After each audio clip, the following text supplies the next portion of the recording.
Hey, welcome back to Yev's Builds. We're about to jump into work. Before we do though, I want to say one thing. This honing process can only be done one of two ways, okay? One of two. First being, if your cylinder walls are sleeved, hone it all you want. Hone it all day, you're in the clear. Nothing else to worry about. If they're not, like they're not in my case, you can hone them, as you will see in the video, but you have to keep in mind that afterwards, you have to give it to a machine shop where they coat the cylinder walls with a special alusil coating. It's like a compound, because with these blocks, you can't just hone them like that and leave it. They have to be recoated with some sort of special sealing compound, which I am giving it to a shop later on.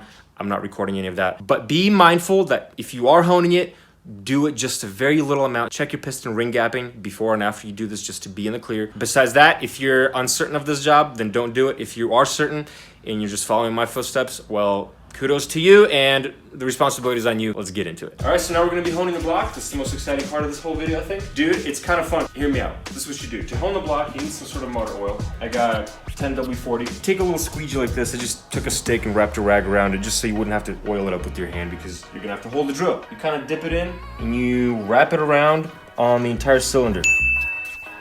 Just all over the place. Make a nice coat all the way down, yada yada, good stuff. And you take your honing tool, you attach it, you get it ready, and you want to maintain that like 45-degree angle of cross hatching, right, the cross marks. The best way to do it, I found after doing a couple already, the rotation of the drill should be kind of low, but your movement of going up and down should be kind of fast. And therefore, it crosses it at a pretty high angle. So you put it in, try not to scratch the cylinders like that, maintain a steady hand, and go at it.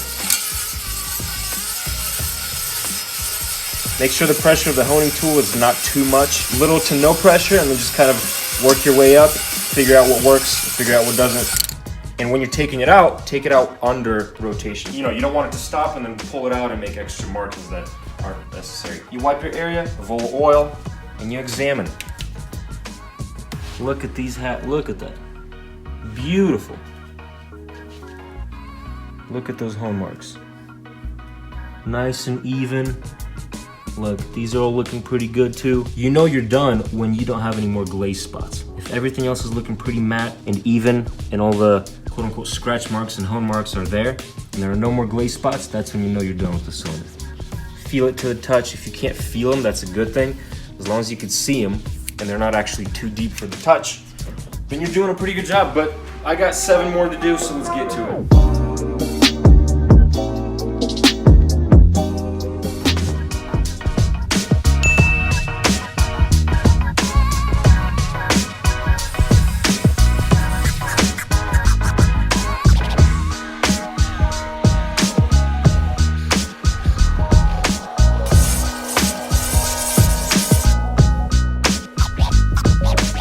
So after everything's holding down and everything's good and the clearances are good, you check the piston ring clearances again. If you haven't seen my piston ring clearance, it's the previous video before, so I'll just link it down. You put it in, you check all the clearances again, and then you just wash this motor down, this block down with some warm soapy water, and let it dry up and lubricate it with oil so it wouldn't rust or anything, and we're moving on.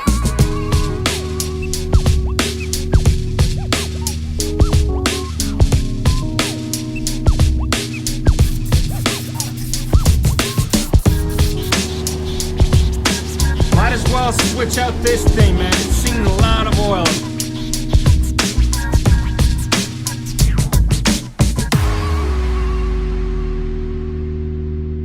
Dude, and now the fun part begins. We're gonna put all the oil jets back in, the cylinder oil sprayers. Put all those back in. We've cleaned them out. They're good. Put the crankshaft in, the main bearings in. Seal it up. We're gonna put the pistons in. The rod bearings already in. Tighten everything to spec. I'll show you exactly how to do it, so follow me. Keep watching.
saw me doing in that B-roll was me tightening all these bolts to torque spec. BMW states, once you clean off your bolts and you lubricate just the tip with oil, and you drop them in, don't tighten any of them, tighten this rear corner one and this front corner one to 8 Newton meters. Then you put the rest of the 10, the black ones, those are called fitting bolts. You put those 10 black ones back in, also cleaned and lubricated. You tighten them all to 8 Newton meters. Then you put in the bearing bolts, these big boys. They're doing the most of the torque. You tighten them, also clean them up, lubricate them, put them in, tighten them all to 15 Newton meters in this order.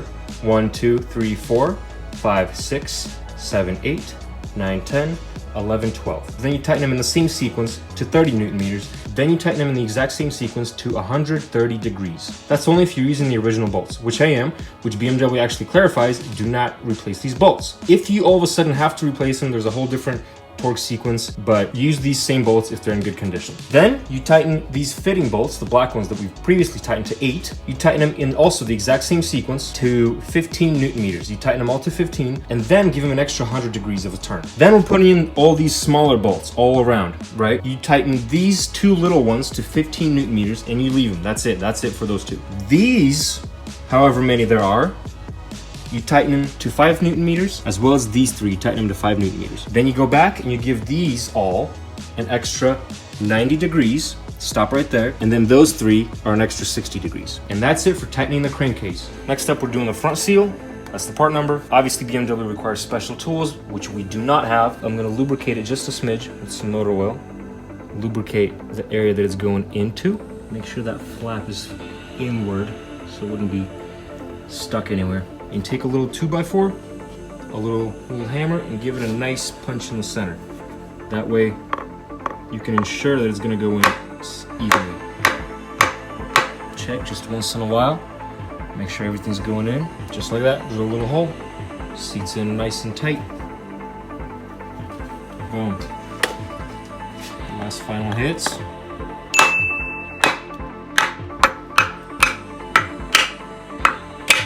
So once it's flush with the actual block, that's when you know you're done, because the crankshaft actually pokes out just a smidge. And you do the same for the rear one, the rear main seal. That's the part number. And luckily this one comes with a little tool.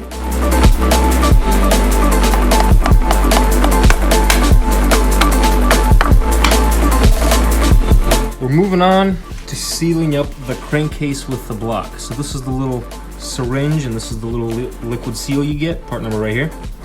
You get a needle, which they do not provide. Luckily for me, where I work, we use this kind of stuff all the time. So you put it into this little nipple, and you want to make sure that the needle is a little bit oversized. That way, when you're holding it steady, the pressure of the liquid seals up the entire surface evenly. You know you're done when the liquid is going to be coming out from this side.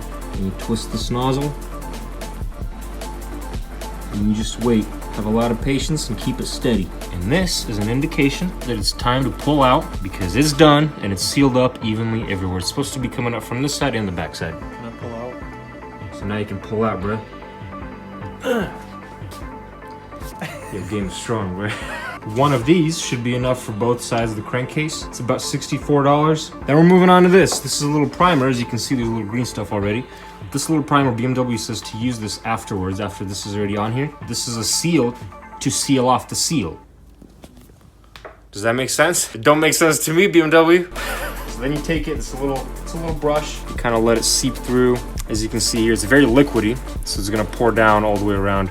It doesn't say to do it on the entire perimeter, so I didn't. Maybe it's a good idea to go all the way around. Up to you. But yeah, you just seal off the seal with this. In theory, you should be good.